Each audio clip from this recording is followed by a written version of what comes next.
Remix.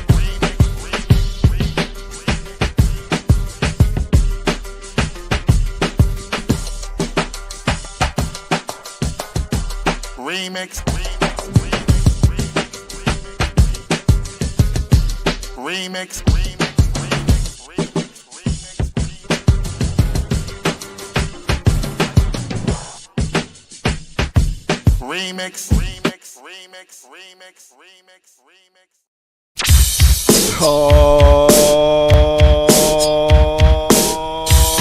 Oh, yeah.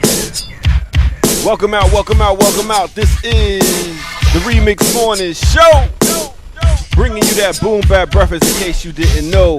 I go by the name of the Ear Doctor and you are tuned in to Black Liberation Media. Now, let me show you how we get down. Let me introduce you to the team, the dream team. We got no other than Erica Kane, Kamal K. Franklin. Fly girl. Take you That's back. all I think about when I hear that beat. The Boogie Boys, that's exactly it. Fly girl. Big up everybody. Technical difficulties on the stream yard, but we here. Not our fault. Not our No. fault. No. Here on time. Yeah, I was gonna say StreamYard come out on time. That did happen. Look at that. Thank you, StreamYard. Thank you. I know y'all not used to that. So It says Women's Wednesdays, never losing Kamal. Don't genderize me, B. Don't genderize me. Oh, see, look at that. I mean, Uh, we pretty much killed all that. We just do it any and every day, and no matter who get on the screen, whoever can make it at this point. Basically, that is where we're at. Whoever can make it. All the themes are gone. It's like, who can be on? Yeah, and whoever can't make it is not on the show anymore. So that's just how it goes. So, how y'all doing today? I'm good. Anything going on this weekend with the boom bap? I can't even remember, child. Right. Let me do what I do to Kamal. What happened this last hour? Are you all right? You know. Yeah. Well, I told you I'd be up. So Okay. that's happened. I You got the young one off? at 5 a.m. Then what time you go to sleep at night? Go to sleep or fall out. Okay. I would assume you go to sleep at 11 and fall out at 12. I fall out when I put my child to sleep. Oh, that could And be then I like pop back 10. out because I didn't mean to do that. So you get a loud amount of sleep then. Like I'm just used to five, Yeah, I do 6 like hours. 6 hours. Okay. Yeah. Roughly. What about you, Kamal? You get some sleep? I'm basically the same. If I'm responsible for getting the kids down, and these days usually I don't do that part. I'm usually the one to get them up. So if I'm just trying to either catch up or decompress, as they say, about 11 to 12ish. Wake up at about 6:15. Get the coffee going. Get me a little oatmeal.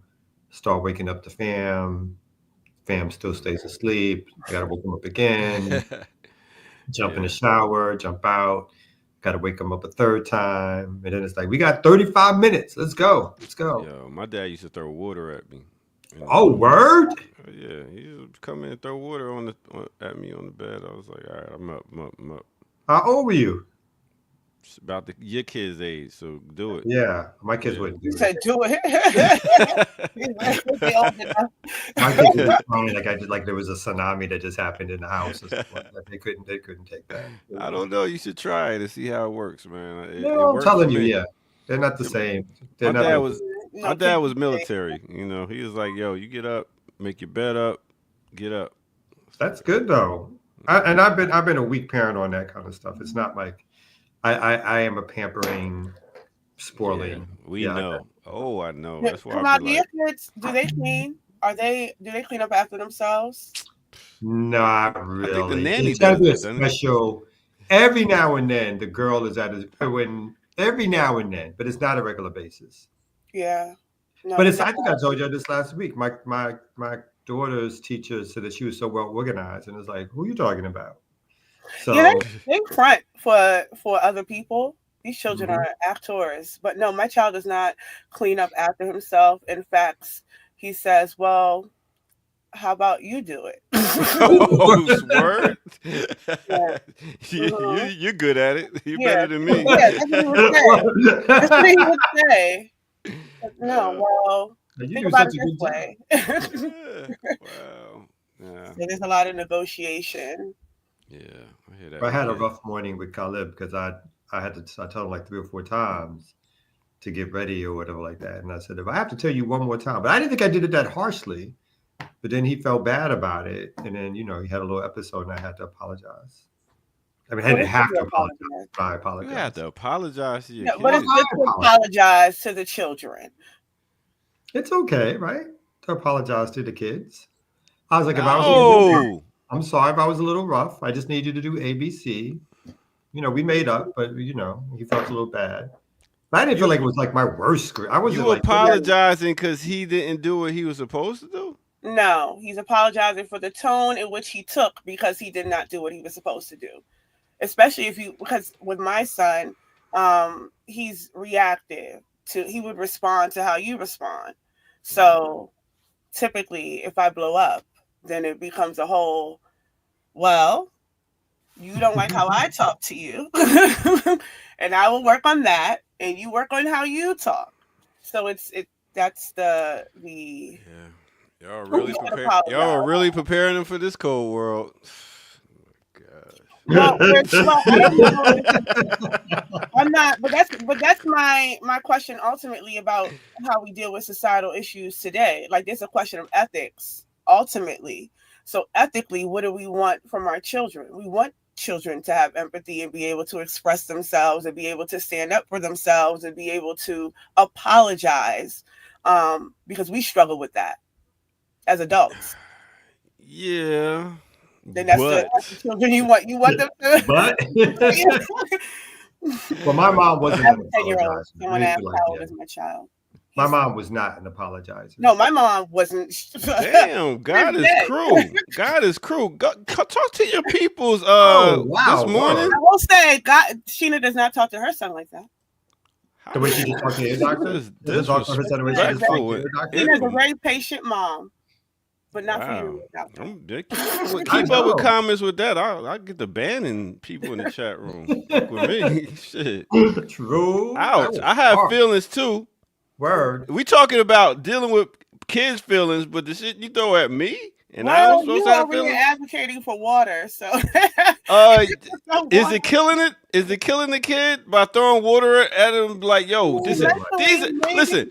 These are certain things that you gotta know. You get into this real world, you need to. People are gonna talk to you any kind of way. You gotta deal with that shit and realize that that's them, but still keep your empathy, still be yourself and your morals and everything. But you can't go out there and be a sucker because somebody talks to you in a certain tone and then you just no. You be like, all right, cool. I hear what you saying. Bam, bam, bam. Let's handle business. That's how you get them tough. This ain't all. That's why they so soft right now. You want to soften them up. apologizing is. You hear me sucking teeth over here? Big up. Apologizing is being a sucker. Huh? Apologizing is being a sucker. Nah. It's not being the sucker. Apologizing is not being a sucker. Yeah, doctors apologize. It takes a while to get him. Yeah. Better. He's not a. But But he'll start off with I'm sorry if you felt that way based on my he'll start that way. I'm sorry about your feelings. I'm sorry about the way you felt about how he'll start that way. I'm But sorry, you can you even felt down like the path. If you felt that way, my Yeah. bad. that's my apology. My bad. Hey, you know what I'm saying? It's all good though, man. I guess we can go ahead and get into some news and all that stuff. If y'all want. And no chat, it's not a repeat. Some of the actors is a repeat. We were on late because StreamYard messed up. Just let y'all know. So this is a live. You know how y'all can tell it's live? You can go and you can donate money, and then I can tell your name live and in person. So if you donate money to blackliberationmedia.org, I'll shout your name out. That's how you know it's live. Yeah, exactly. Donate. All right, here we go. I've been beat with switches, belts. Man, listen, let me tell you, man. Life ain't fair. Okay. Oh. All right, here we go. Oh, Hurt people hurt. hurt people. Hurt people, hurt people. All right, let's take a break right here on No Other Than the Remix Morning Show. Let's go.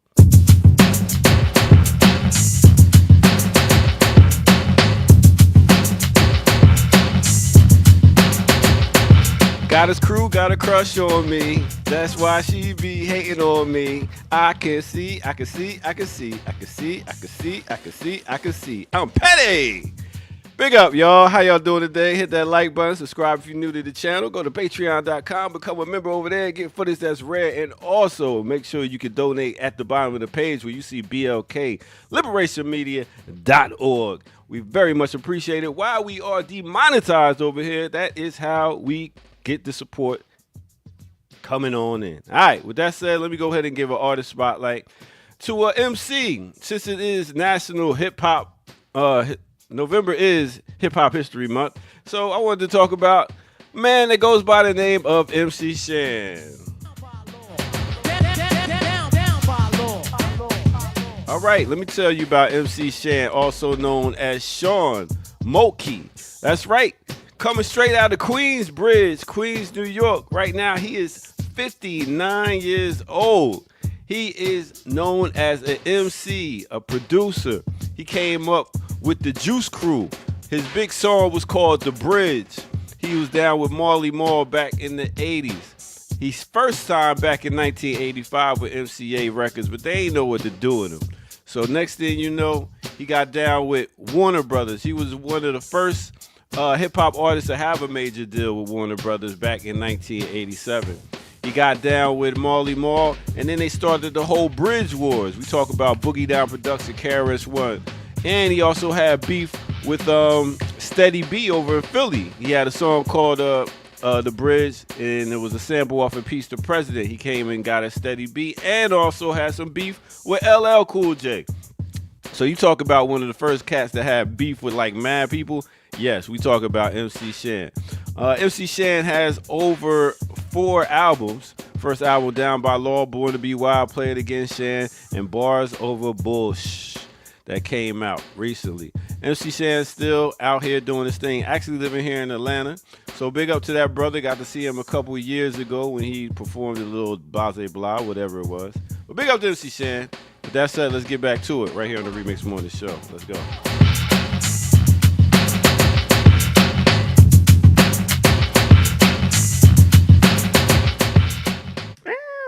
The bridge is over. The bridge is over. Hey. But you say he officially was the first person to have his career wrecked by another rapper? Speaking of suckers. Yo, I'm trying to think about it. Yeah, like really officially, but because for a lot, what? Speaking of, I only got to turn to a hip hop nerd real quick.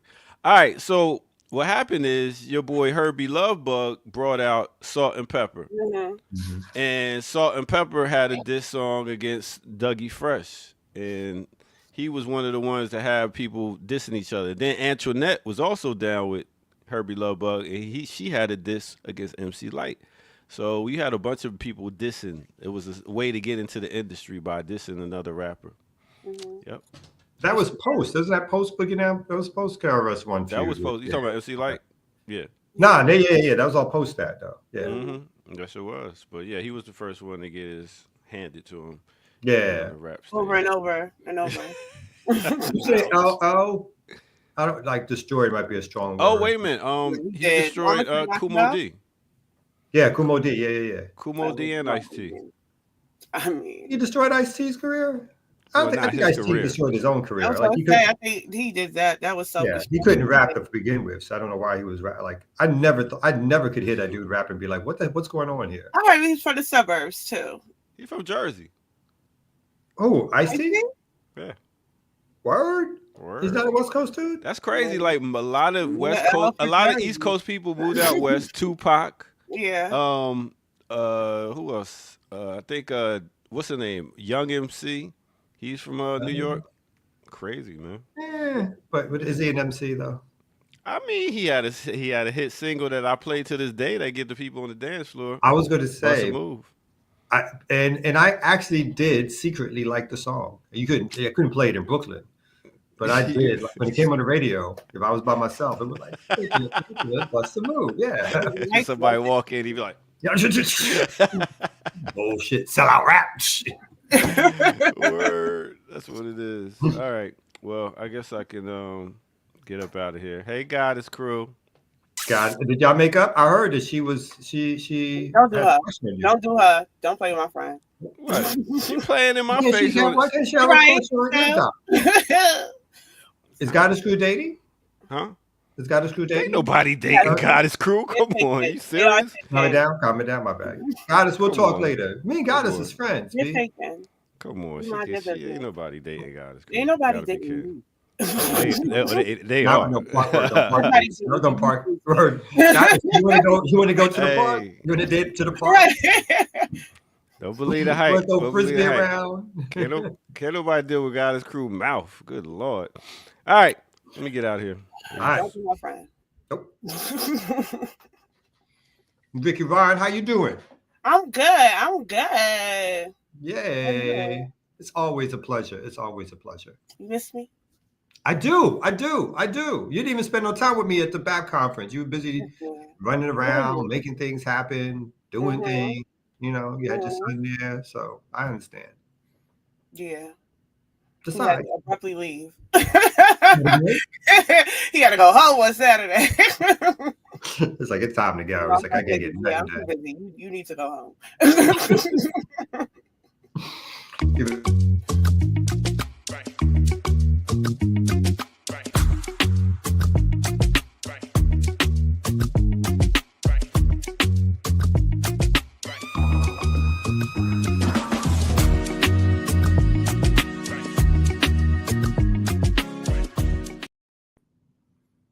I was ready to try to do a lead in. Listen, that's why people be talking to that frisbee man crazy, because look how rude he is. We was in the middle of this, a little intro discussion. What's y'all? All right, you got some news you want to throw up there? I got some opening stuff I can throw, or what you got? Well, I had it. Let me find it again because StreamYard was acting up. Have you heard about the FCEC filings on the campaign? No, I haven't. There's a little discussion about that. They're allegedly $20 million in debt. The Kamala Waltz campaign, they spent $900 million of the $1 billion that they raised in the 4 months. This article talks about where some of the funding has gone, and where some of the funding has not gone, as it's been reported via online. For instance, there were alleged staff members who said that they did not get their final check. That's still in dispute, whether or not that actually happened or did not happen, or if they got it at the time they were supposed to get it. So that has not been confirmed. But Harpo Productions, which is Oprah Winfrey's production company, got 2 payments of $500,000. It was $450,000 for that big sphere that said Harris Waltz. That was $450,000 a day. They paid $4 million, I believe, to a PR agency that deals with social media influencers. So, as I suspected, or as anybody would suspect, that is why there were so many influencers involved. But yeah, a lot of money was dished out to what is continuously called in the aftermath the perfect campaign. But who's calling it that?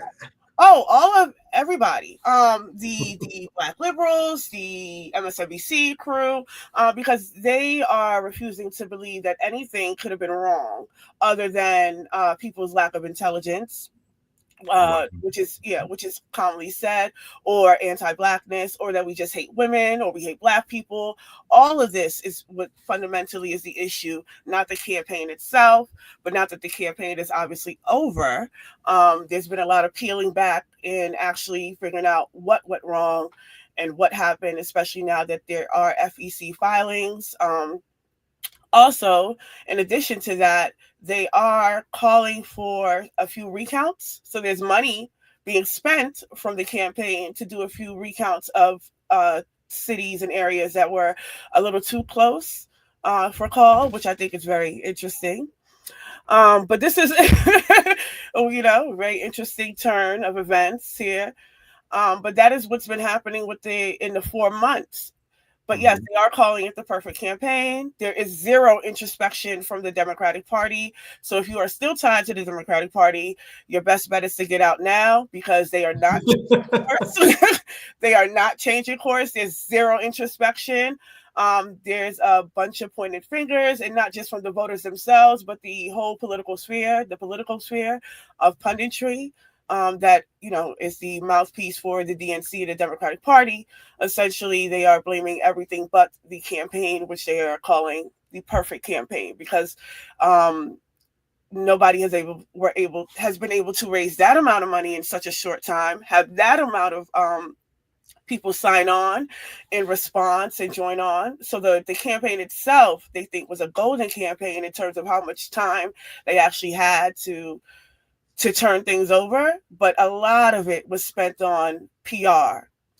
All of it, essentially, because if you raise $1 billion in that course of time, and $900 million was spent on that, and you're also coming up possibly $20 million in debt, and they're still asking for money to help for these recounts, because I'm still getting text messages from the Kamala Harris campaign. Still, yeah, it's crazy. I mean, it's the people who make out like bandits in American elections is the media, because of all the advertising money, whether or not that's that's an extremely expensive billboard to spend $500,000 a day on a billboard and still lose the state. And so it's the media with all the commercials, the billboards, the radio slots, and consultants.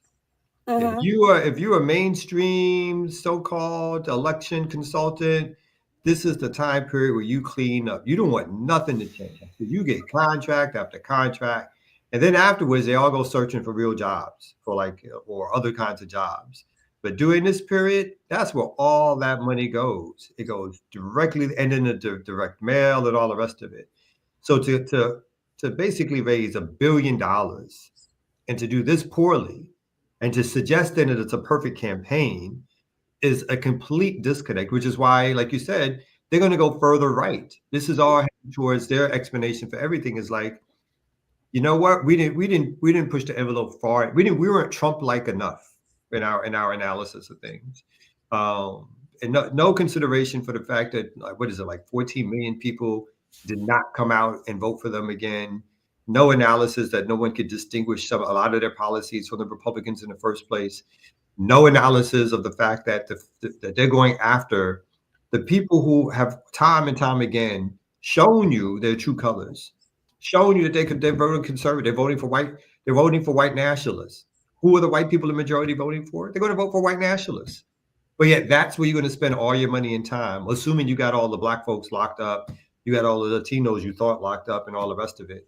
You're pivoting to these white folks with no message whatsoever that they don't really get from Trump. And for everybody else, it's just the same old shut up and be happy, or you got no place else to go. I think one of those things. Go ahead. I'm sorry. No, you can continue, because I was going to say, if you can see right there, it says, according to the New York Times, the Harris campaign spent 6 figures to fly banners over NFL games in October. So this is, when I told you I went to the swing state, I've never really seen that amount of campaigning, because I didn't grow up in a swing state. So I don't know what campaigning looks like. And when I went to North Carolina in October, it was back to back to back to back billboards on the major highway. Each billboard was Kamala Harris talking about how she can help you save money on groceries, so it was a different pitch as you're driving past. And then even when I was in Philly, maybe a couple weekends ago, the weekend right before the election, fluttered everywhere was Harris Waltz everywhere. And then you see one Stein wear, and I was like, oh yeah, Stein got something. It was the smallest little thing, but it was really Harris Waltz all over that, coming up on 76, which is another major highway. So I think it was really, really interesting how much money has been spent And there's no conversation, even to what you're talking about in terms of the campaign itself and what markers it didn't hit. The issue that I find that's being under addressed is that there was no primaries, and this was a campaign about democracy, right? And there was absolutely no primary. She wasn't primaried in, and there was any consideration to what 2019 looked like, that she was under 1%. And had to drop. She dropped in January of 2019. So she didn't even make it to the end of 2019. She dropped before Cory Booker. Because that's how unpopular, so that's how unpopular she was. And because she was unpopular, because nobody could actually pinpoint, well, what does this woman actually stand for? Because she came in at the tail end of what was the Bernie Sanders wave and tried to position herself as a progressive, like many of the Democrats did, coming up at that time. But people were remembering, hey, man, you were a state prosecutor and all of this. And that was around the time that this identity reductionism pitch was going for her. Oh, you don't understand how hard it is for a Black woman. And she was the first Black woman and all these things. But that didn't fare well because she still marked under 1%. And there was also all these issues around her campaign and running her campaign. And nobody reports that she's a good boss, right? Yeah, I remember that. Yeah, nobody reports that she's good. They're happy to work for Kamala Harris, but I think that's what the pitch was, because when they had Stacey Abrams up for VP, Stacey Abrams, you can mark what she stands for. You can call it bullshit, but you can actually say this is what she stands for. You cannot say that with Kamala Harris, and I think that was the draw for them, because they did not need to attach Biden, who was also going after neocons and the right, to anything seemingly progressive. But she remember, right. I was going to say, remember when she, you just reminded me of something, you brought up Biden. So you got to bring up that video of Biden being coherent. Oh, yes. We got to bring that up. But going back to her, to me, the thing also with her is that she,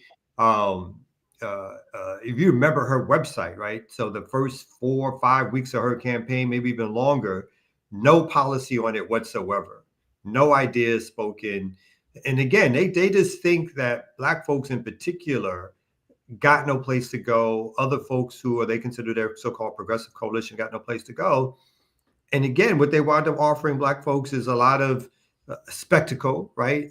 Entertainers, Black entertainers, weed and crypto, as I like to say, for Black men, for Black women, pictures with Beyonce and Oprah and Meg Thee Stallion and stuff like that. So this is what they offered folks, is the Flash and stuff like that. Where Republicans, they're offering their white folks a whole new America. They're saying, you're going to get your country back. We're going to do this. We're going to do that. We're going to do this. Even if I find it detestable, they're telling them that we breaking this whole shit up to make sure we get our country back in their wording or whatever. Only thing Kamala's offering us is showy stuff. That means nothing in terms of policy, which basically is a continuation of a light right-wing policy anyway. So it's, and I think when they've done some of these exit polls, and those are the other people who clean up, all the poll takers. The poll takers clean up during election time to only continually get it wrong. Over the last 8 to 12 years, maybe even a little longer than that, where they haven't suggested to us how close the poll is. And then it comes out, particularly on the right side of things, that the Republicans are way ahead because they're undercounting what I would call the white nationalist vote. So the white nationalists will get in front of that poster and say I'm voting for Harris, or I haven't decided yet.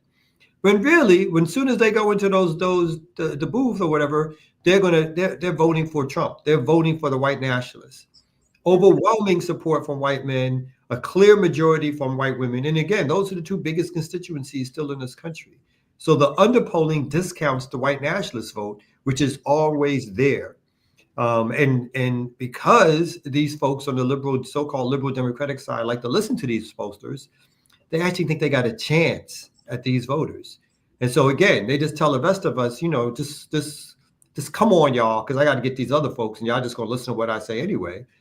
And it turns out time and time again, for the most part, to be a mistake, because you're not holding loyalty. You're just getting people to vote for you at times because they're scared of the other person, or they think the other person, again, is going to be worse. That's not doing anything. They've done some exit polls, even in the New York Times, talking to people, and they're like why should I have loyalty to the Democratic Party? What have they done for us the last like 12, 14, 16 years, whenever they've been in office, right? The only person who's gotten rich off the Democratic Party, besides the posters, the consultants, and the ad agencies, is Obama, who's now a multi-millionaire. Yeah. And that was the intention. I think he makes upward of anywhere between $500,000 to a full mil for speaking engagement. But I do think it's important to note what the developments of that campaign went and how it developed, primarily because while it is still election discourse, the ripple effects of what has happened as far as what are we up against now currently, where we have a liberal population of this country that are refusing any kind of introspection about what went wrong, still openly combative to the left. So what does this mean for us coming into a Trump administration, clearly understanding that we need to have a united front? How are we even confronting a delusional populace that really still believes in this Democratic Party, which is why I started with, like, if you're still in that party, there's no introspection coming out of that party. So you need to jump ship now. But build something new and do something new. If it's not the Green Party, I mean, I've had some conversations with some other folks who, for a while have been closely tied to get out the vote campaigns, which are basically sort of surrogate campaigns for trying to get Democrats elected. And even they are having some new conversations around building something new, right? Because it feels like this ship has run its course. There's only so much that you can continue to do with again a major party which blocks any other party which spends its time blocking other parties from getting on the ballot, which spends its time talking down to the people that it's asking to vote for, which spends its time committing genocide. So it seems like there's, like you said, there's a point where the rubber is hitting the road, and some people, you can never tell at this moment how serious that will be. Because when the next election pops up and the money starts coming out again, whether or not that pulls people back. But I do think there's a little bit in the air of some conversations with some groups around what could possibly be another vehicle if the Democratic Party is not the vehicle that's going to do anything different from, well, not much different, I should say, from what the Republican Party is doing. I'm one of those people who do believe there are some differences, but I just don't believe that there is enough of a difference for me to go all in some sort of quote unquote electoral strategy when you have basically, again, populist right wingers versus neoliberal fascists, like or right wing fascists versus neoliberal fascists. This is not a big enough distinction to wholehearted like oh yeah, I'm going to do this lesser two evil thing yet again. Right. Well, the next story I have is really about that. What we're faced now is neoconservative versus neoliberal. But what we have seen in these past elections, time and time again, is that it's neoliberal. Neoliberalism, what the Democratic Party is becoming, is a neoliberal, neoconservative party. They are honing in on neocons, but I think it's important to. Yes, there should be nuance around both parties, but fundamentally, in terms of our objective, I don't think the nuance is that significant. Which is why I'm always, I'm not a fan of talking primarily about the figurehead, right? The questions around Biden is not so much Biden, but the Biden administration, right? And who they are representing within the Democratic Party. And the same with Trump. I mean, there are people who want to now raise campaigns, these sort of anti-Trump campaigns, but I think that also misses the mark in terms of how we're understanding not just these figures as individual figures, but who they belong to as a complete entity of this white supremacist set of colonial state. Because when we look at who he's beginning to pick and who he's tracking, and I also have maybe another link to outside of this political one, but if we look at who he's beginning to pick and who he's beginning to track, These are people who either once already was in, like, worked for the Obama administration or worked for the Biden administration or worked closely with the Biden administration, or they are complete neocons that, as he suggests, because when Trump was campaigning, he was suggesting that this time would be different because the first time people were telling him who to pick, and that's why he had Bolton there, and that's why he had certain figures there, Pompeo there, because he was being told you need to have these folks. But this time around, he's going to make his own decision, and lo and behold, there's conversations with Pompeo. All these neocons are right back in the circle. Like, we had the border czars coming out of Obama's administration. But I do think so. This is significant. One, because it shows that one of the issues that I want to say people who were involved in this sort of internationalist, anti-imperialist organizing has had was that all of the things that Trump did towards the end of his administration, like the sanctions on Cuba, up in the ante on that, Biden never stopped that, like putting Cuba on the state terrorism list. And even for the calls for Biden to stop that, he never did. There's been more sanctions, and then we see what Cuba's in this situation it is right now, following the hurricane, 2 blackouts, still resilient, but this is the critical situation Cuba's in, and here comes Marco Rubio as a possibility, right? Because nobody has been confirmed yet, but these are the names that have been announced. And Marco Rubio's role, while he is, a far-right conservative neocon in some aspects, especially when it comes to Latin America, because he's obsessed with any sort of left-wing or populist governments in Latin America. But Marco Rubio has spent the entire 4 years of the Biden administration pushing policy after policy that advocated for more sanctions and more destabilization in Latin America, primarily Venezuela, Nicaragua, and Cuba. And that has been his role. And nobody has been opposed to it. It has been bipartisan policies, especially the last set of sanctions that was issued to Nicaragua, that was also stated that you could not, if you were a U.S. citizen, you could not buy land in Nicaragua. Like, they were going to sanction U.S. citizens as well, so you could not move or try to get property in Nicaragua, etc. Sanctioning co-ops and coffee, so there was no sanction a lot of exports, which is a big deal. But you see all of these things happening. So I think for me, which is the interesting thing, as we're saying that there are sectors of the left who I guess are patriotic socialists or who believe that there's some saving of this nation, who play this kind of teetered role of masking Trump as something that he is not. That Trump is anti-war and ignoring that he dropped the mother-of-all bombs, or Trump will be more favorable to our internationalist perspective, forgetting that he issued hella sanctions against Russia and the nuclear deal with Iran and Venezuela trying to regime change. So there is a bit of delusion coming from a sector of the left, I think, that thinks that this is an easier path. And I can give some credence to that argument insofar as that Trump is an opportunist. So because he's an opportunist, there are opportunities for us that we can engage and expand on. But that is something I think that we need to be a little more sober about when we look at what he's doing, because he is not breaking from any kind of reins. Not at all. Yeah. No, I was going to say, like, I think two things on that quickly. I mean, for me, what in terms of the Republicans and the Democrats, the Republicans set the right-wing edge of how far the country is going to go.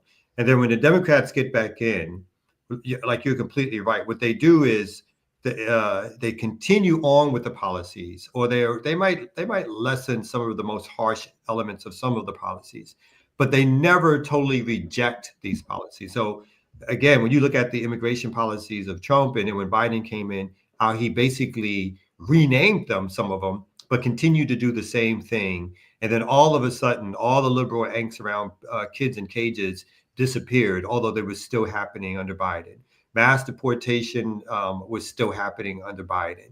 But what happens is, of course, the liberals back off, because when their guy is doing it or their person is doing it, then it becomes more acceptable. But usually the danger from the right wing is that they will ratchet it up to the point of again, doing things that people that can be, in my estimation, really scary for people. And then the Democrats do nothing really to change that when they get in. I think on the Trump on the international sphere, Trump is obviously not anti-war, but he is prone to isolationist policies at times, which means that he is open to the argument that why am I his like the United States' big enemy is China, and he Right. wants to spend all his time fighting China because it's a big country and he's a big man, and all these other small countries that they're involved in is a waste of resources, and who cares about their country, in their words or whatever, is a shithole and all the rest of it. Right. Other people within the military industrial complex, however, are there to pull him back from that because empire is saying, you don't understand how this shit works, right? We are empire. We control it all because we don't want small revolutions or small changes to happen because those small changes lead to things like a Cuba, like a Nicaragua. They lead to other things happening in other nation states. And our role with our over 800 military bases is to clamp down on all of that.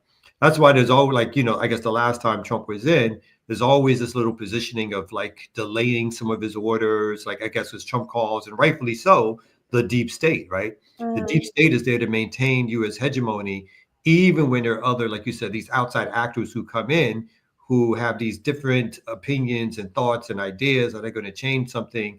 And the deep state is like, you guys are just here temporarily.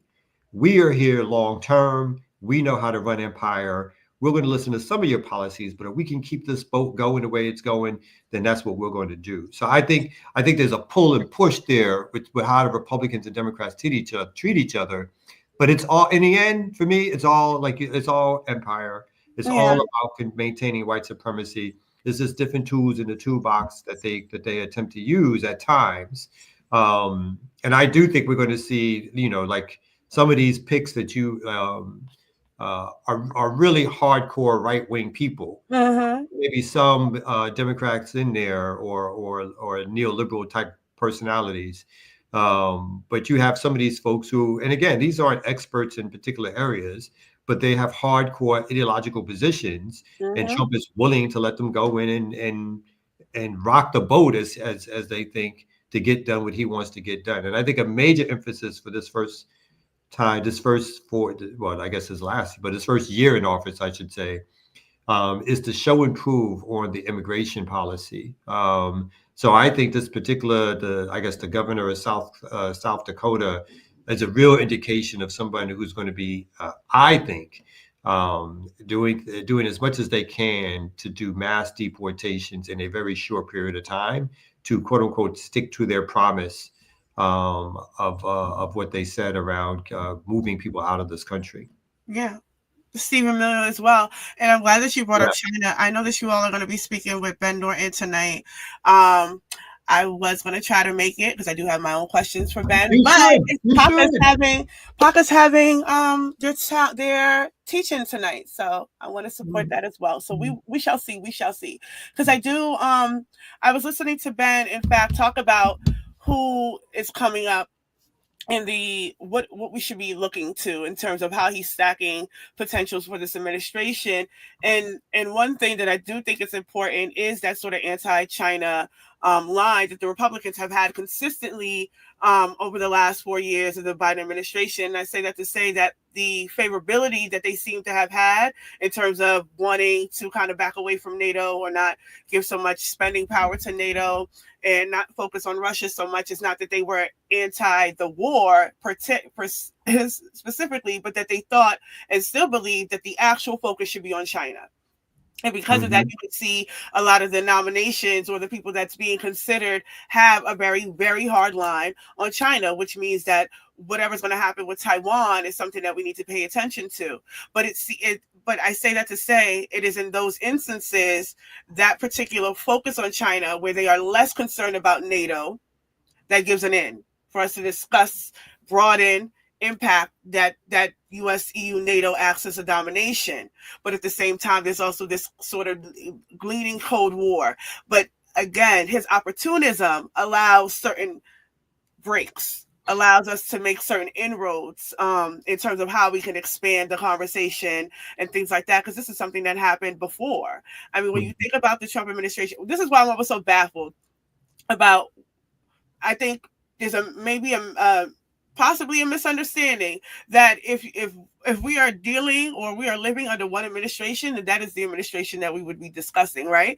But that is not to say that nobody ever talked about Trump or did anything about Trump. And I think because I guess maybe when Black Liberation Media started under Biden administration, it seems like there's only been a focus on that in terms of, pointing out policies. But this is a man that we're very clear on in terms of how he's maneuvered in policy-wise, both foreign and domestically.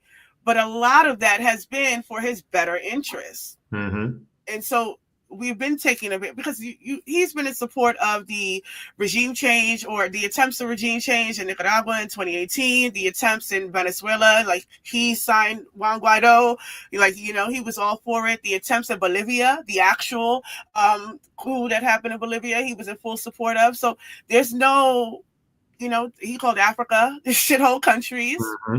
But to your point, because he's an isolationist and he doesn't give a shit about Africa and he doesn't give a shit about, so he's not going to focus so much on Africa as we've seen this, right? So that gives an end, that gives an opportunity, but I don't want that to be mistaken for who he actually is, exactly, and what that administration would actually become, as you're seeing how he's spilling that out.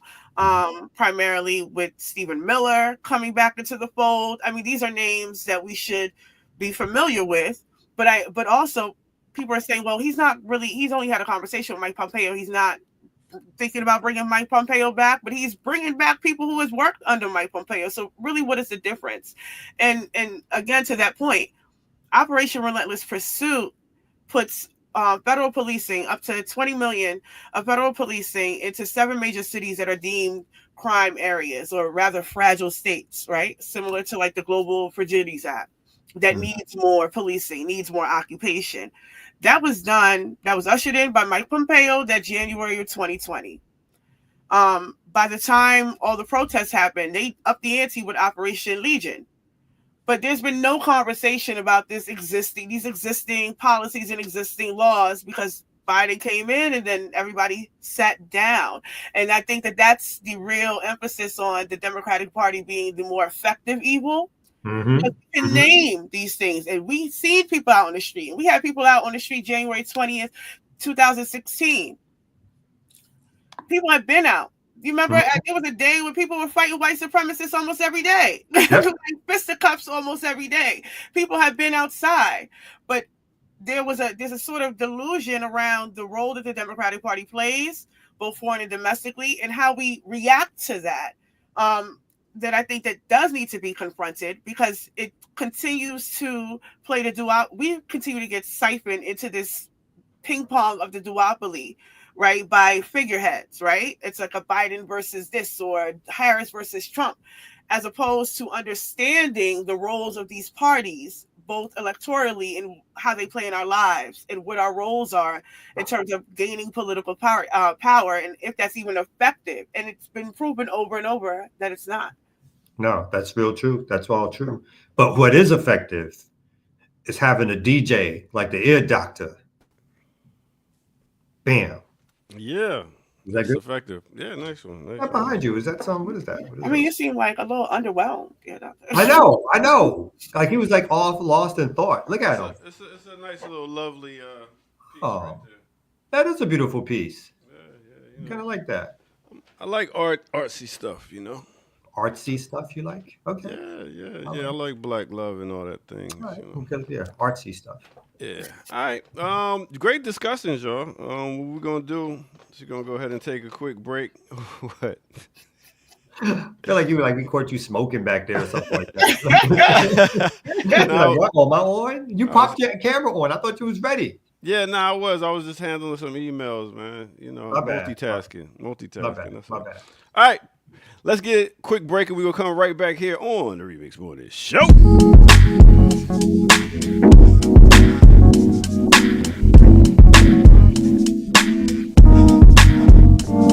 Let's do a remix on the remix.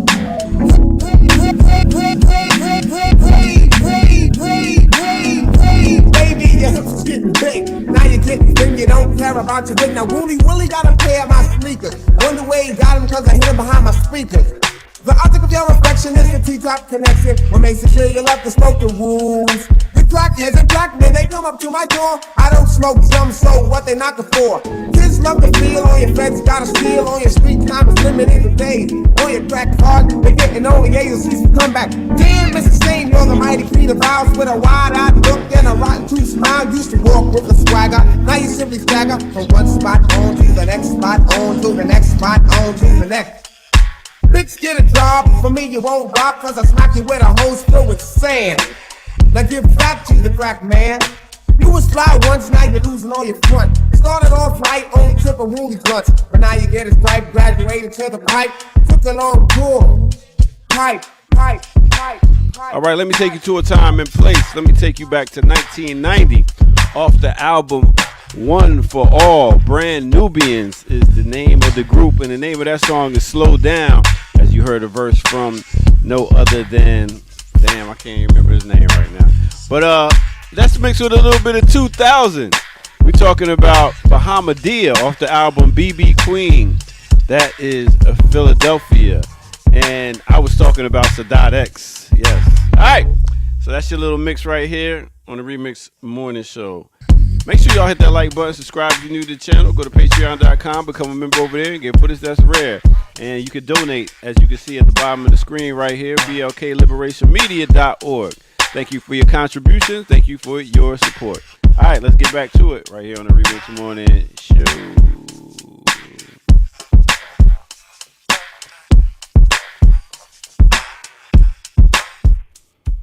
Well, yeah. Remember that song hit, Slow Down? Slow Down. That was the biggest. Yeah, that was huge back in the day, baby. Yeah, and big up to Bahamadia also, doing her thing. Yeah, Lord Jamal has been in the news a lot. There's a lot of things going on with Lord Jamal. Never. Ain't he a little crazy now? Now. Well, that's true. I mean, the politics of Brand Nubian was always this weird, eclectic nationalism that dabbled in some, mystic shit, some, Five Respect stuff. So it was never exactly like, for me, like, on the mark, sort of revolutionary. Obviously, nothing, I shouldn't say obviously, but it wasn't like, wasn't like the coup that at least had some studied politics attached to their art form, but they were like militant and pro-black, you know what I mean? That was the thing with the 5%ers. They was like the street,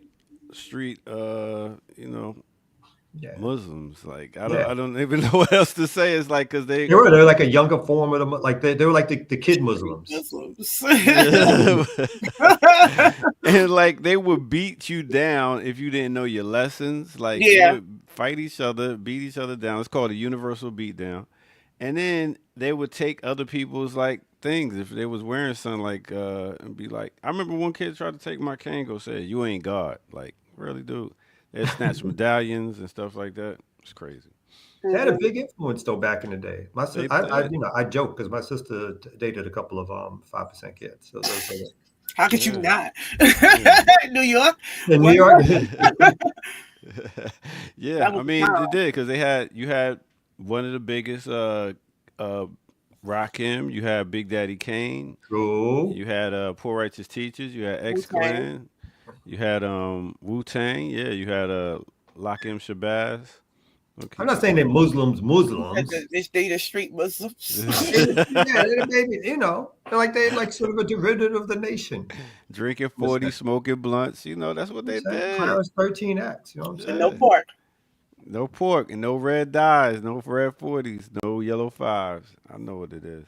I remember I used to know the whole alphabet. You did? Yeah. Did you join? We don't strike you as somebody who would. No, that's true. That's true. How close were you to join it? I was too involved in the church life. My brother was a 5%er, so big up to him. But I got to see some of the lessons that they had. It was like, all right. So big up to the 5% nation and But they are still around. There's still some 5%ers around, right? That's funny, right? It's just like it kind of like was a trend and it like faded. It was like it kind of faded. I'm not listen. The 5% is I out don't there. know. Maybe y'all still out there. I'm just My cousins saying. are retired. I haven't heard the alphabet in some years. So Word. That's how. Yeah. Allow be born. C culture. D divine. E Uh-oh. equality. Don't get me started. But anyway. Hey, I seen this right here, and I was wondering what were y'all thoughts on this video right here. Check it out and tell me. Oops. I'm scared. Are no exception. This is from the Wisconsin Supreme Court today as they started hearing the case regarding the 1849 abortion ban that Republicans want to put into effect. When I say they aren't holding back, you just watch the whole thing. So in 1849, we're talking about a time when the only people that had rights were white men, correct? With property, white men who own property, sorry. Is that right? I'll take your word for it, Justice Okay, Scott. well, you can take my word for it. You can go look up when anyone else got rights. Mr. Tomey, and I fear that what you are asking this court to do is to sign the death warrants of women and children and pregnant people in this state. Because under your interpretation, they could all be denied life-saving medical care while the medical professionals who are charged with taking care of them are forced to sit idly by. This is the world gone mad. I don't understand how that is not the crime here. Under your interpretation of 94004, there would not be an exception for sexual assault or rape, correct? I believe that is correct, unless it was necessary to save the life of the mother. There would not be an exception for incest, correct? I believe that is correct. There would not be an exception for the health of the mother, correct? I believe that's correct. There would not be an exception for a fetal abnormality, correct? So it would probably depend to the extent of the fetal abnormality. Just to be clear, a 12-year-old girl who was sexually assaulted by her father and as a result became pregnant, under your interpretation of 94004, she would be forced to carry her pregnancy to term, correct? That would be correct. Okay, so in that case, a child would be forced to deliver a baby. How about a woman who is a college freshman here at the University of Wisconsin-Madison? She is sexually assaulted and is charged as a third-degree sexual assault. If she became pregnant as a result of the sexual assault, it would be illegal for her to obtain an abortion, correct? It would be illegal for a doctor to provide an abortion to her in the state of Wisconsin, correct? And were she to obtain an abortion after quickening, whatever that means, the penalty under 94004 would be 15 years. It's a Class E felony, correct? I believe that's how it's defined, yes. Okay. But it would not be, she would not be subject to that penalty. I understand. Right. If her assaulter is charged under 940.225 sub 3 sub A, which is a third-degree sexual assault, he would be facing a 10-year maximum imprisonment because that would be a Class G felony. In that case, the penalty for aborting after a sexual assault would be more severe than the penalty for the sexual assault. Mr. Tomey, and I fear that what you are asking this court to do is to sign the death warrants of women and children and pregnant people in this state. No, I think it just demonstrates the harsh realities of who, again, these right-wing people are. Like, so I got no. The only thing I can say is again, even if I blame liberals for not protecting the thing that they claim that they want to protect, we should be clear about who these right-wingers are and what the ideology of these folks are. It is backwards. It is abusive. It is sexist. It is homophobic. It is overtly all the things that the Democrats say that they're against, but covertly also cape for a lot of times themselves. So I do think, one thing I will say is that I do think we're in for a roller coaster ride and a fight. But I think we need to have this fight because I don't think this fight, like Vicky has alluded to, this fight doesn't go away just because the Democrats are in power. It just becomes more of a shadow fight. And sometimes people have to recognize that you have to have this open understanding of what it is to live in America and who these people are who are in charge and who are attempting to run our lives. And this is the kind of thing that they will pass. And again, the Democrats are no real protection against a lot of this stuff. So we can't look for them for support or help to stop this stuff from happening for the most part. We have to figure out how to fight and how to support ourselves, how to struggle, how to organize to stop this stuff from coming into play.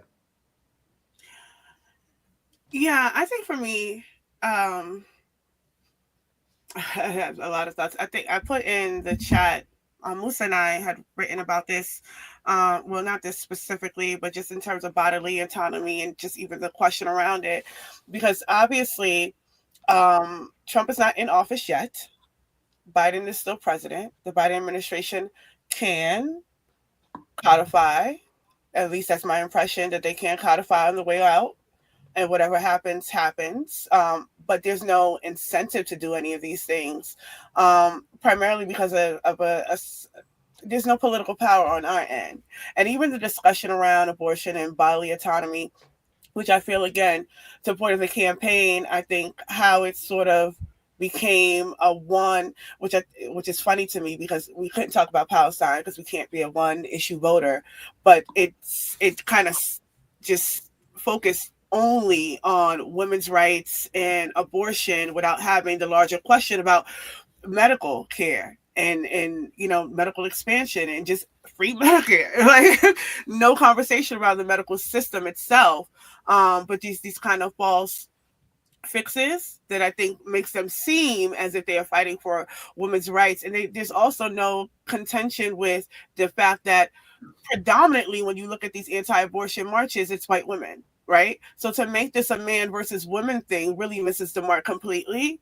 But it also, in terms of how we're seeing these fundamental rights essentially being taken away from us, is because we have not garnered these political power. We have not strengthened the masses of people to actually, one, understand this issue of abortion and bodily autonomy, because there's not been any real localized conversations around why we need to fight for this. What does this mean for our communities, right? Because it's all been presented in one kind of way. And I think that's why I could value processes that happen in Latin America, and while they may not be perfect, it does allow an engagement of that, as opposed to just swiftly giving people rights, right? Because I think that's the reaction that we're seeing from a people, like when we talk about civil rights and why all of our rights are tend to really always at risk, because there's never been a full engagement from the population around what is it, what's going on, that they could have a buy-in. So I think that's really interesting. There's no town halls around these issues or anything that gives people any kind of fundamental understanding about why this should matter, or to at least expose that this is happening on the right wing end of it, not being protected by Democrats and progressives. So what does this mean for us and our bodily autonomy and our self-determination, and framing the fight in that way? So I think it's really, at least for that article's sake, we kind of make that argument that we understand bodily autonomy through triple oppression, through trying to map out self-determination and sovereignty and what those questions actually mean, and determining how do we move forward? Because again, the duopoly is continuing to fail the people. And for me, real quickly, the other thing that this reminds me of or brings up for me is that, like you said, like the Democrats pushed this as their major issue, as one of the major issues. And the outcome was, again, white women, majority, did not accept the argument that bodily autonomy or protecting abortion rights was the most important thing for them. White women accepted the argument, as has happened time and time and time again with the white males primarily, that white nationalism was a far more important issue for them to vote on. And so this whole idea that they were going to push this idea of abortion as something that was going to bring over all these suburban white women who are concerned about reproductive health or rights or abortion rights, it did not work once again, because there are other additional issues that folks are thinking about and concerned on or taught to be concerned about. And for them, it is about power and control over their country to direct it the way that they think it should be directed. And again, a lot of those folks, the Democrats are not focusing on, again, the Supreme Court taking away affirmative action, right? It didn't tell you that they were going to bring back affirmative action. It was going to fight for, no matter how limiting we think affirmative action was or who it served purposefully. And in the minds of a lot of Black folks, whether rightfully or not, it was a step back. The Democrats didn't step out and say, this is going to be a major issue that we're going to put at the top of our campaign. Why? Because they didn't want to hurt white people's feelings. They didn't want to get into an idea of somehow they were going to really protect something or do something that would overtly be looked at upon as supporting or helping get resources to Black people and or Black communities. Again, no matter how limiting it was. And so part of the campaigns are always, how do we appease what we think white folks want? And everybody else shut up and don't say anything, which is why you have these class reductionists. And even though I'm big on class, you have these also now, these liberal class reductionists stepping in and telling us, don't talk about Black issues. Don't talk about police brutality. Don't talk about things that happen to Black people because that's going to get them upset, right? You can talk about almost every other constituency in some way, but you still, one of the major marking points of American politics is never to talk about what Black people in whole need to survive or resources or so forth. You can throw these little trinkets out here, again, talking about weed or talking about crypto, but you can't really talk about major policy issues that impact Black people, because then if you do so in a positive way, they think it's going to scare white people. When we look back at the beginnings of what is now this Trump era within right-wing dominance or right-wing nationalism, again, whether we see these politics as left or nationalist or whatever, or in our favor, it was after Obama was elected and white folks in mass already had guns, but the biggest increase in gun ownership in the history of this country happened when they elected Obama. And it was the birth of the Tea Party, which is the birth of the Trumpian movement. So this is, in still a lot of ways, a response to even the small thinking that somehow Black folks are gaining some rights, even though we did not under Obama, but the idea that may be taking place, while at the same time white folks feeling like they're losing their country, and they'd rather keep the country and lose quote unquote abortion rights because of their Christian nationalism. And that's part of what we also need to continually uphold. The election results are because of white nationalism. They're not only because the Democrats had bad candidates, but it's also the Democrats catering to white nationalism in some form or degree. When again, if they got hardcore white nationalists already, why are they going to choose white nationalists light? Yeah. Is this more about white power and religion, or is it more about corporations wanting to control the production of workers? Like when it comes to, I feel it's like both. It's got both. It's got elements of both. I think a lot of ways in which capitalism controls people is through the idea of white supremacy and racism. But I also think to give white folks agency, this country is built off of white nationalism. And the idea of, even if I'm not rich, I'm better than these other people. I'm better than the enslaved. I can rule over the enslaved African. I can rule over the sharecropper. I will hold up my white nationalist culture and ideology over the other, right? And right now, whether that other is Black, Latino, Muslim, or Arab, or whatever it is, there's always an other. And so I think the ways in which, why sometimes people call it racial capitalism, the ways in which capitalism works has innately a racial dynamic to it that can't be separated at all.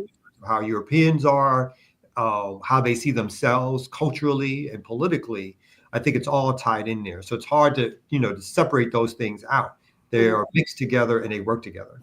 Yeah, and I think Sharice's book, how she defines the structural location of Blackness, especially as it pertains to the South, really names that relationship with capital and racism, and why Black people would find themselves in a lower tier position because of that's just a mechanism of what she says, capitalist racism, and it's racial capitalism.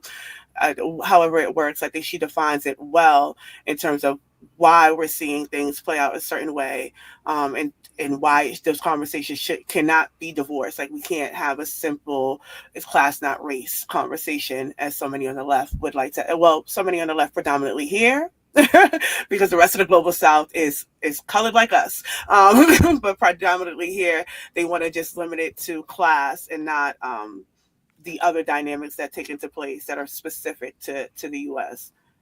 Hey, we need the babies to work in these factories, so Yeah. stop having abortions.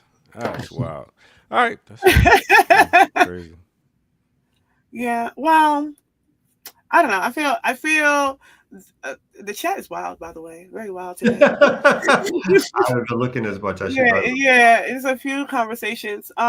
In terms of, but I do want to say, one, if you could share that link, do read the article or the piece that me and Musa write, because we do speak a lot about what we're saying, even because somebody raised, oh, so does this include the vaccines? And I think what I was raising about having these engagement conversations is that we have an undereducated, illiterate population that does not understand much of what's being presented to them, because it's being presented to them in a particular way that serves an objective that does not align with the betterment of our people, right? So if you are being shown something and not explained, for instance, the policies that Kamala Harris was rolling out, right? Nobody actually explained what was happening. You were just supposed to accept it face value, right?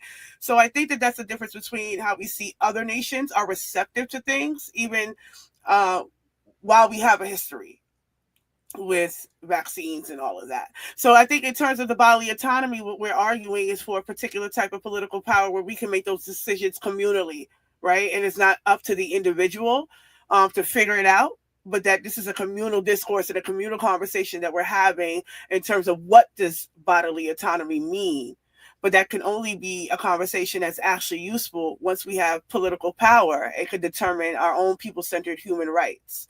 The other thing, I feel like it's important to note that when we talk, I think my frustration is how abortion is even talked about as something that is distinct from overall general medical care. In 2012, I had a miscarriage. And the process of removing a baby after a miscarriage is the same process of an abortion.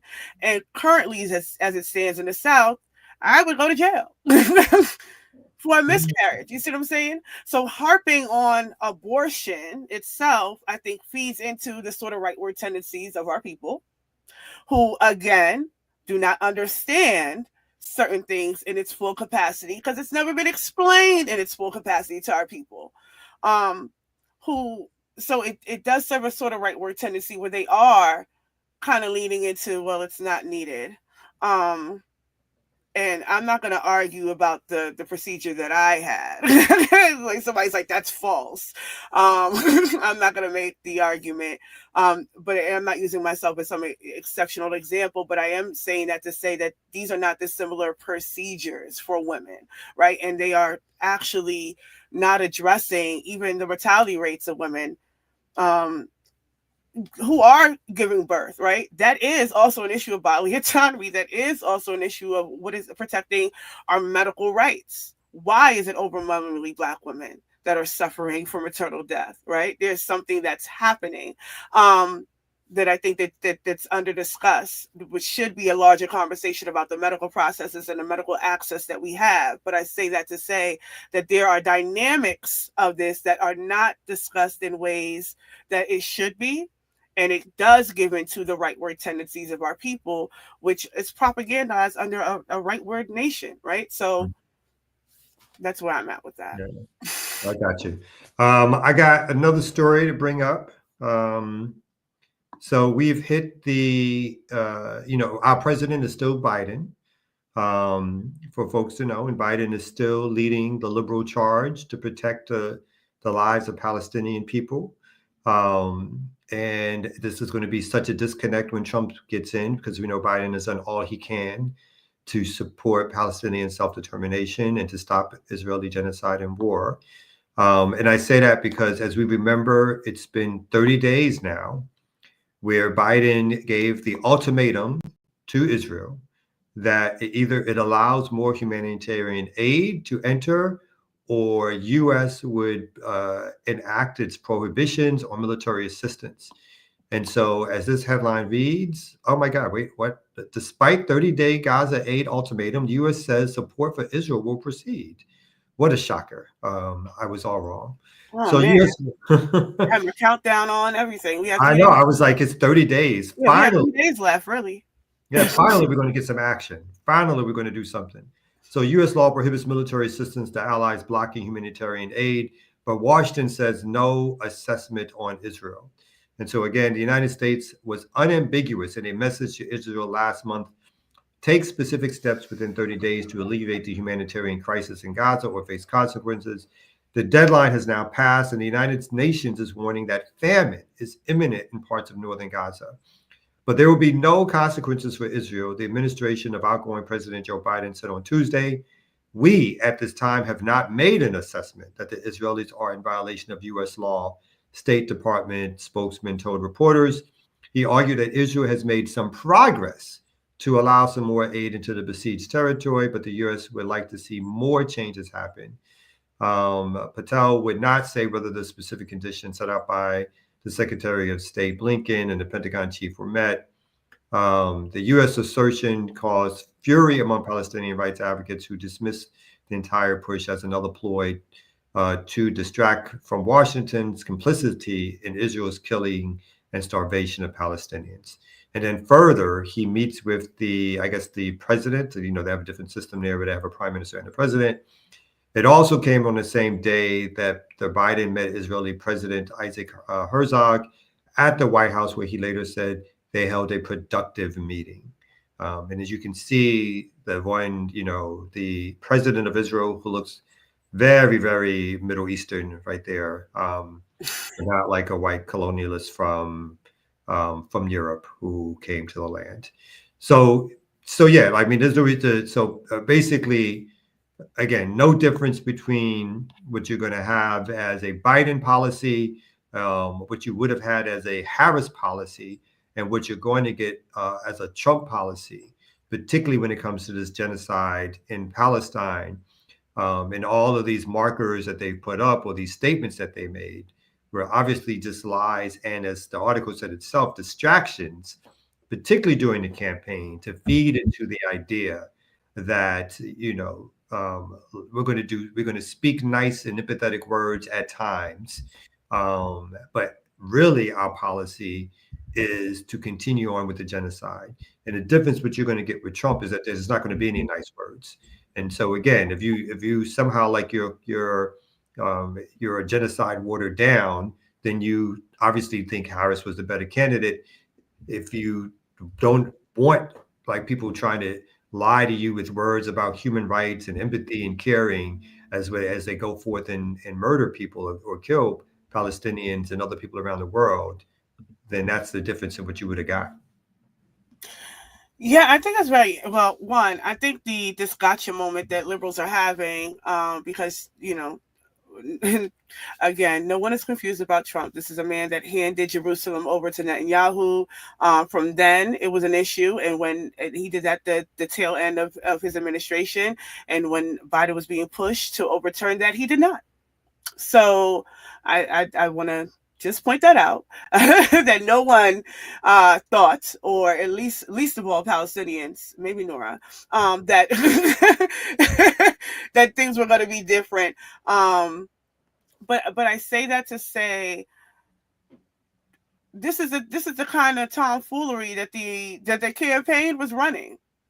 This sort of these lies, essentially. This is not distinct from the campaign commercials that Harris was running, one in Michigan and then one everywhere else. Where in Michigan, she's saying, I'm going to do all I can to bring a ceasefire to Gaza and stop this war and bring aid into. That's one campaign message. And everywhere else, Israel has the right to exist, right? And so that was a pandering Hail Mary that they did with this 30 days, because everybody who was doing math said, wait, what? Hold on now. If you could do it in 30 days, you could just do it. And it just so happens that 30 days is post-election. Mm-hmm. So now we're supposed to believe that you haven't made no move at any point in time is now going to stand strong on this arms embargo, but only if we let you win. Mm-hmm, mm-hmm. No promises now that you gotta let me win. So, whatever happens, happens. And now it's the sort of, this is what Palestinians get.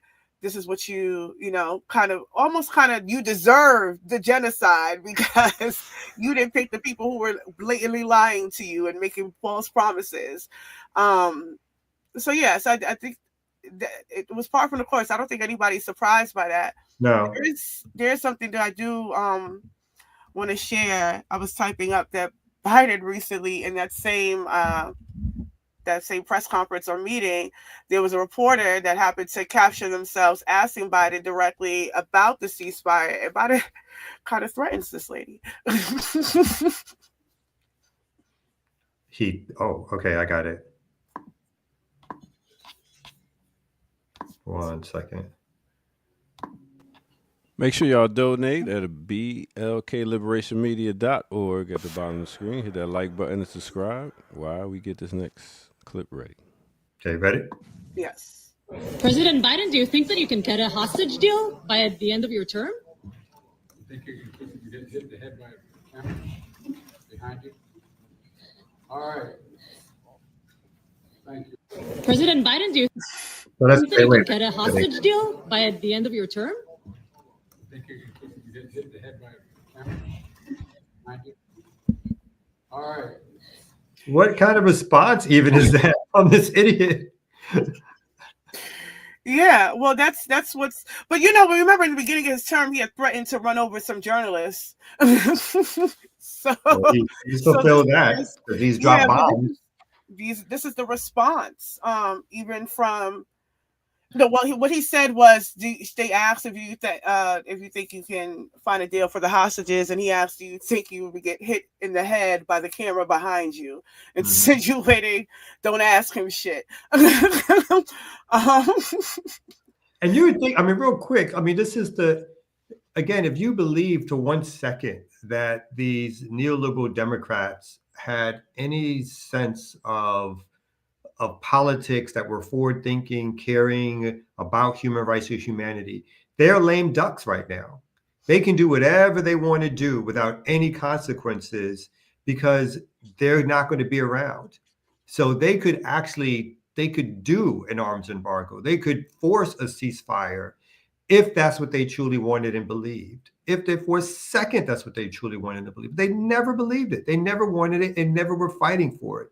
All they were doing was giving Israel as much rope as they wanted it to have to go and perform the genocide that it wanted to take place.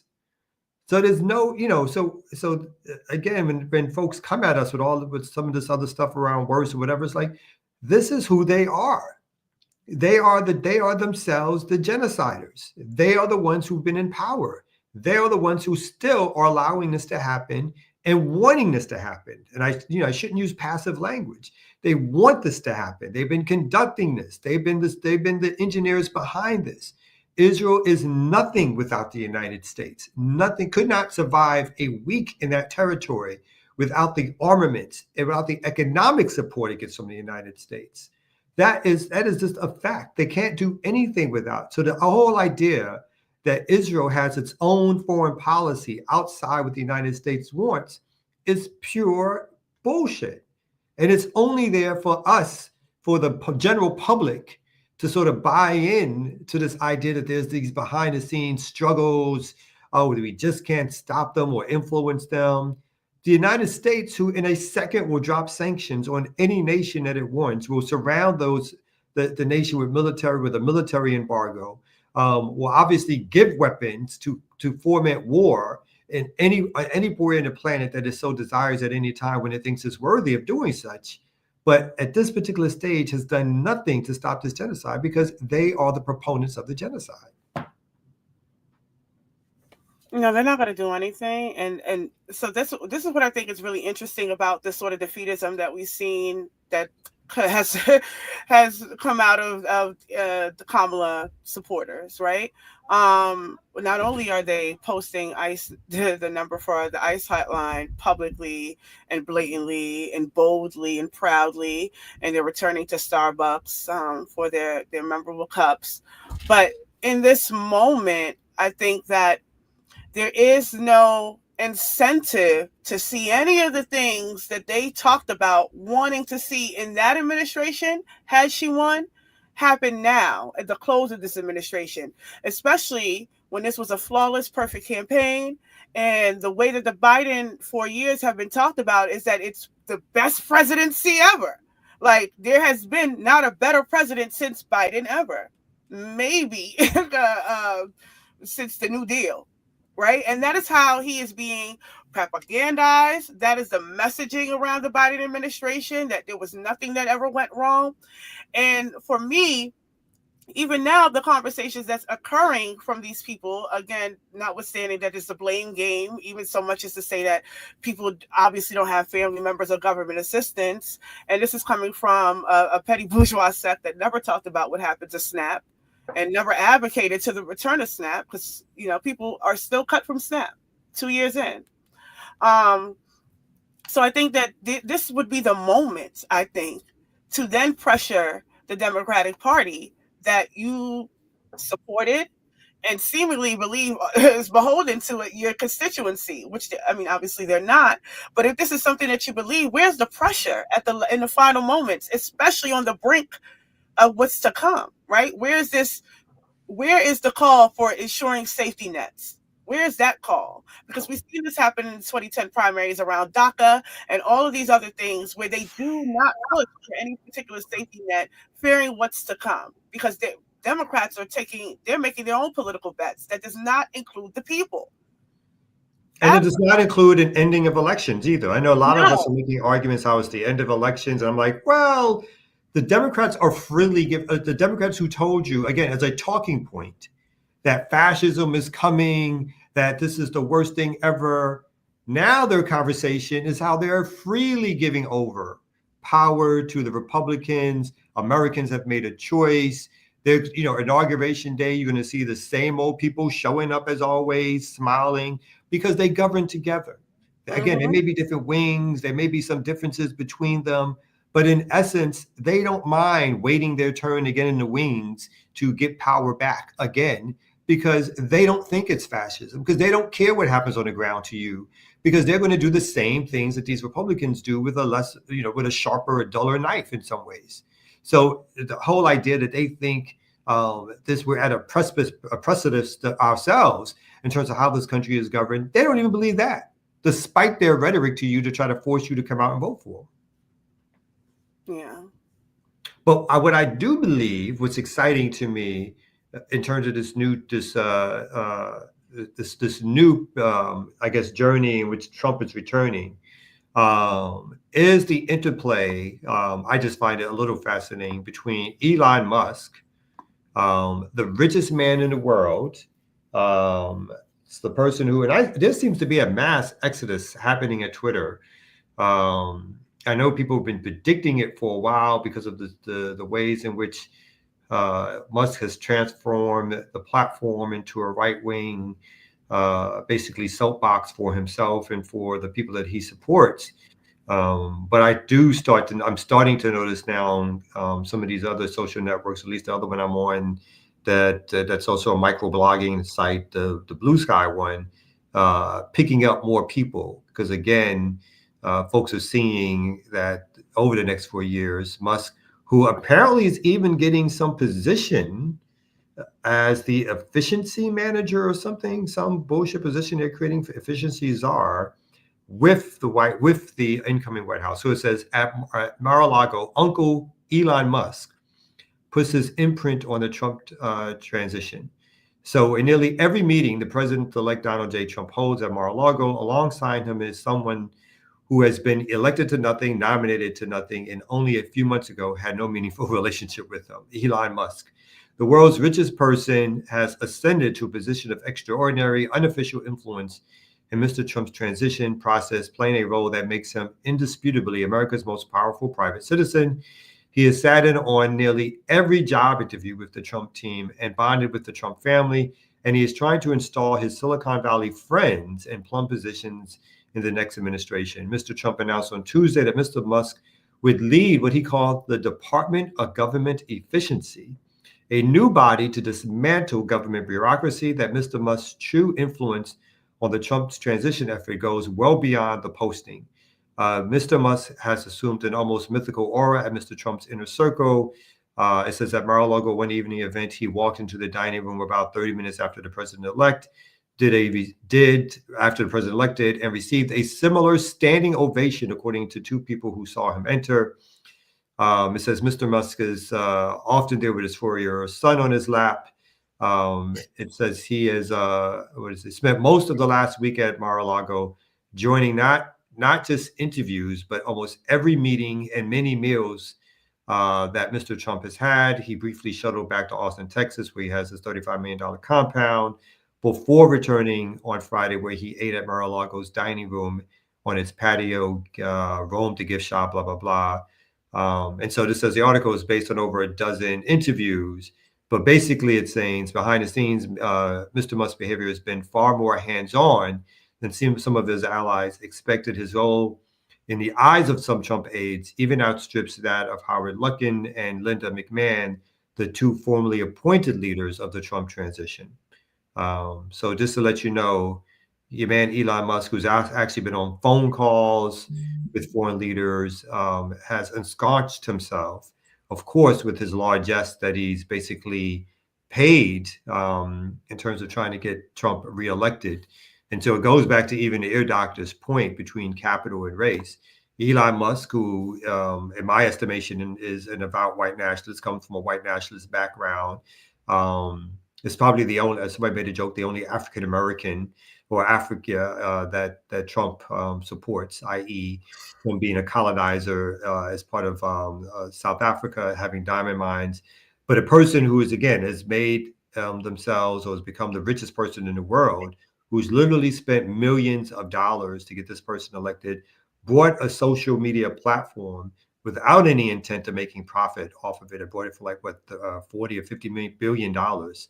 Has basically devalued it over and over again, but has made it basically a bullhorn for right-wing politics, and has moved the algorithms around to such so that his voice is the most prominent voice on the platform, to where he himself literally has over 100 million followers.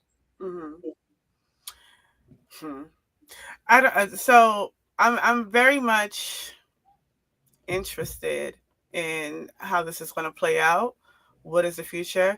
I think this mass exodus of Twitter is hysterical, because niggas should have been left. But but I mean, because ultimately, I think this for me, it raises the bigger issue about the utility of these spaces, and the utility of our organizing, because I don't know that it's been that useful if we are finding ourselves in the same places every 4 years, having the same discussions on these same platforms, right?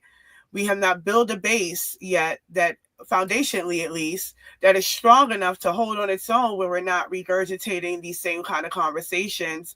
And I'm wondering if social media has been useful in or a detriment, because a lot of these conversations for me become circular, because these are the conversations that people are able to ascend from and create platforms from. So it's a benefit for them to have circular conversations.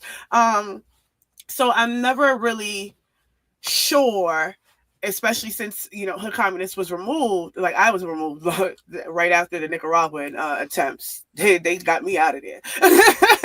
Those right wingers got me out of there. But then Hood Communist as a platform was removed under Biden. And this was right before Musk came. And when Musk came back on, we got an email that your page is back up. And we all unanimously decided, like, no, thank you. Because of the kind of the conversations that were happening were not growing, they were not expanding. And we really couldn't tell if people were actually being pulled towards or pulled away from actual movement work. And I think the way that people have come into organizing from online has been really interesting, because of that, the dynamics of online and engagement, that they bring that into organization. And it's almost like you have to, it's like you have to spend a lot of process of the unlearning about that type of struggle and engagement before you can even start to actually begin to struggle towards what's important.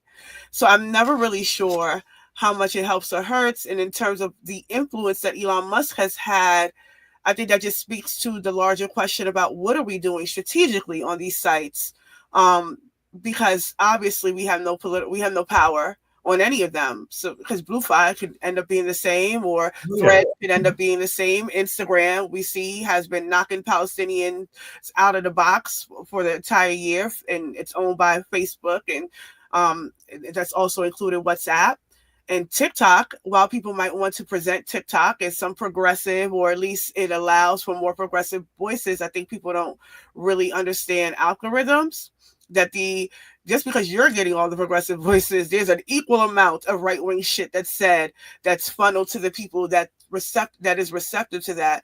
Also, look at what they did to Africa Stream. So we are no more protected on TikTok than we are anywhere else. So I'm always curious around the conversations that, it says the proletariat versus the bourgeoisie. Somebody noticed. But we are always kind of, I think that there needs to be a deeper discussion around strategy, because our time, one, is running out on these websites, I feel. Blinken made that statement, but then also we know what's coming with the Trump administration, where he's blatantly talking about going not only after nonprofits, but after these student groups, after any of us that takes a particular position, right? So if our time is running out, what are we doing strategically now to ensure that we get the best out of it before we're done, like before we can no longer use it? Because it's one thing to not use it voluntarily, and another thing to be banned from using it. And I think it's another, really quick. Oh, you want to go? Go ahead. You're never really quick, but go ahead. I also think no organizer is. I think that's the burden of organizers. I also think, so I agree with you that we don't own these platforms, we don't control these platforms, but these platforms allow us to reach people that we would not ordinarily reach in the numbers that we would not have reached them. So I do think there's a cost benefit analysis of using the platforms. I do think we get carried away with the power that we think the platforms have because some of us may individually get like followers or whatever, and somehow we think that means something in day-to-day organizing life, and normally it does not. I think somebody gave a stat, it might have even been Musa, that literally like approximately 10% of the population is actually using these social media sites. So it's not like you're reaching a certain type of person. But I still think when I look at the some of the I'm going to use the word organizing in air quotes that's happened online has at times been useful to movements when it's been coordinated, even when it's not been coordinated, when it's broken through what corporate media does. And that's what I see as the biggest value until we either build a site, control certain mechanisms and or institutions. What some of these sites have allowed us to do when they have operated at their best, or when people have used them in the best ways possible, is that they've broken through the misinformation and propaganda.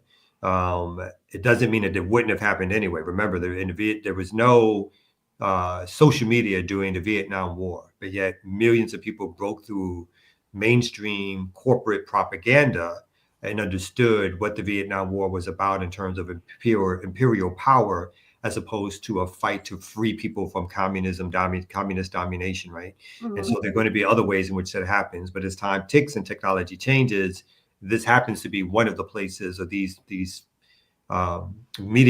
social media outlets happen to be one of the places where that can take place. But again, I completely agree. I take that all with a grain of salt around who controls them, who get knocked off, ultimately what their real purpose is to the other people who actually own them, which are money-making ventures, not for purposes of political expression. And at any moment, when you think you built up millions of followers or hundreds of thousands of people, you think you can raise money off of these platforms, they will shut you down in various ways when they think it is no longer valuable to either their profit-driven motive or their larger political project, which is to keep you from influencing other people to do something beyond being consumers. Mm-hmm. I think the question is the revolution supposed to be televised? And I think about that as in, if I control technology, if I control algorithms, I would have these algorithms going straight back to the choir. Like, I wouldn't have it reach out to other people that's trying to get knowledge. I would have it going straight to the people like in BAP and these different organizations where it's not going farther, but it seems like it is. And I'm controlling numbers and making it look like, oh, we're expanding. Like, is it meant to be revolution supposed to be televised? Are we supposed to be doing this? I mean, to your point, right? I'm thinking about, because I've written on this before, but how many color revolutions in the last 10 years have started off as a hashtag? From Coney 2012 to bring back our girls to women rights and what's it, the thing in Iran, to what happened in Cuba in 2021, the attempts to regime change, to the attempts for regime change in Nicaragua. In the last 10 years, there has been countless attempts of regime change or actual color revolutions that could be tracked back to a hashtag, right? All of which are promoted and shown as progressive, student-led, revolutionary, but have all worked in service of the U.S. or the West, right? A women like freedom. Yeah, that is a BS thing. But again, to that point, that is what I can understand it from that point of view, because there is, again, certain things that we are allowed to see. Someone said the Arab Spring was a good example of the benefit. I'm like, exactly, how many color revolutions can be tracked back to a hashtag? Because that is when it really originated out of that, coming out of the Arab Spring and then Coney 2012 and all these things that only led to the expansion of AFRICOM or overthrowing leftist and popular governments for freedoms, allegedly, right? So I think that that's been the tactical use of social media on one end. And I think that because we have been able, I think that's a result of us being able to show things that we might not have been able to see, like what happened to Mike Brown. I think that is an example that because we had to watch somebody lay on the ground for hours, because that was being shown to us, it was that effect. I think the same effect with George Floyd, because that was something, and to your point, that was with the Vietnam War. There was a counter propaganda that was able to pierce through. What I'm arguing is that because we have not done this strategically, it has just been individual instances of counter propaganda. It has not worked to our benefit in the ways that it can, or we have not, in the ways that it should, I think, or that we can make it work to our benefit. So a lot of the times we're following behind something, or we're trying to catch up to something. But the people who have been able to, I guess, make that work, you could see the politics are a little iffy. They're not foundationally left. They're left enough. And then also to the point about the color revolution. So I do think that we do have to be mindful about how we're using these things, because we don't control these things. Yes. To the point of control, like I remember when Press TV was shut down by the U.S. and the U.S., that's their servers. How can the U.S. shut down servers in a foreign land? So even as you talk about needing to have our own, these are some things that we need to consider as well. I remember Al Jazeera. Al Jazeera was shut down in the U.S. for a long time, where now it's you can go on the web and find it, right? And so people have to base servers in other countries. But again, countries have the ability to control what comes into their quote unquote country via the internet. And so the other thing I was going to mention quickly is, well, not quickly, I'm going to stop saying that. The other thing that I'm going to mention is that in every revolutionary struggle, there is a control over propaganda and the mechanisms of propaganda. In every reactionary struggle, there are controls over or struggles over the control of propaganda. And that is why when you see movements happening, whether again reactionary or revolutionary, people seize radio stations like back in the day. They would seize TV stations, newspapers. Folks are looking for, how do I get in touch with the masses? And so in some ways, some of these instruments are modern day versions of instruments to reach people in mass. Now, unlike a newspaper that you can put out yourself, right? The ways in which the social media networks work are huge corporate investments, which we seemingly have not figured out how to sort of create our own and then run our own, because they're very costly instruments to run. They're not cheap things to run and to update and the rest of it. But these are all tools when used correctly, as Ricky said, when used strategically, as Ricky said, whether it's here, whether it's because you're knocking on doors, whether you're making those human connections that you should be making. And then this stuff should always be something that adds to the layer of base building, but it cannot be where the base building takes place until we figure out how to use them correctly or strategically. we are always going to be, it's going to be another place where we're out organized. And in this case, where we don't control anyway. And so, again, temporary victories here need to be moved into real world victories, because you're consolidating those victories. You're consolidating when people come to rallies or demonstrations that they heard about because they saw it on the internet. We're consolidating and working with some of the people who even come online and trying to get those folks to join organizations and to be a part of things. Because without that consolidation, when it is wiped off the map, then we've lost that communication too. But if we don't lose the people, then we've won. Yeah, because I was thinking about the whole Trump trying to stop the ban from TikTok not being in America no more, and I was just like, that's really that algorithm stuff going around. Like, this is what we want y'all to be watching, this bullshit right here, while we actually doing some stuff in the back. You know what I mean? So it's just like, man, I don't know about the social media stuff. It's wild. Like, you can do some positive things with it, but at the same time, you got to realize who own it. It's all about, even with the music distribution, who's the distribution people. So Yeah.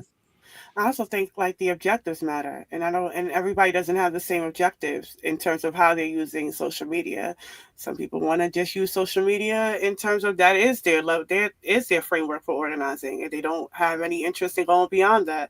Or some people use that as a tool for ascension, because that is how you end up on MSNBC eventually, right? That's your larger, greater goal. But for those of us who do in fact use it as a tool for organizing, my suggestion is that it becomes a more strategic thing, especially if there are things that we're trying to dispel or ideas that we're trying to make backwards. If there were campaigns and such that were strategically used on social media, that reverberates and has a deeper impact than, say, Kamau saying, stop Cop City, right? Like, you see what I'm saying? There was a strategic use for that allowed it to be broader than online. But if it was just you as a singular figure, you know what I'm saying, it would be the impact would be different. And that's what I'm speaking of. And that also includes the way that Hood Communists and BLM all at the same time approached the question of Cop City. So it wasn't just one organization, it was multiple organizations using the internet to have that conversation that eventually broke through into CNN, that eventually came on Joy Reid, right? So that's a tactical way of understanding the use of it without being beholden to it as the only frame of organizing. And I feel like that's where we're stuck now here with, at least with TikTok especially, I think. And then when we look at the earlier article about where the campaign funds were going, then we do have to kind of think a little bit harder about social media. So Knox, Knox. Yeah. So there are alternatives already, like the Fediverse and another commenter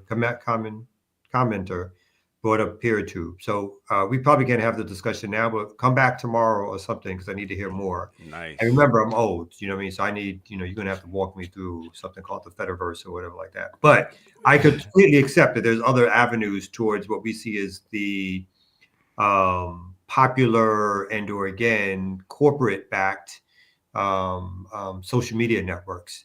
But I agree, sort of bouncing off of Ricky's point, sometimes we get enamored with the fact that we think we can reach a certain amount of people that we've never thought we could reach before. And then that's the little bit of drip that keeps us coming back and back and back. Because then we actually look, and again, they play on what internally what we all like. It's like, oh, somebody liked what I said. That means people are listening to it. They're looking at it. Oh, look, I got another like. Oh, look, somebody else followed me. Oh, look, somebody else retweeted it or resent it. So all that stuff adds to the idea that as well as whatever we think is a revolutionary purpose, there's also ways in which we get addicted to using it, even if it doesn't fill those revolutionary purposes at times.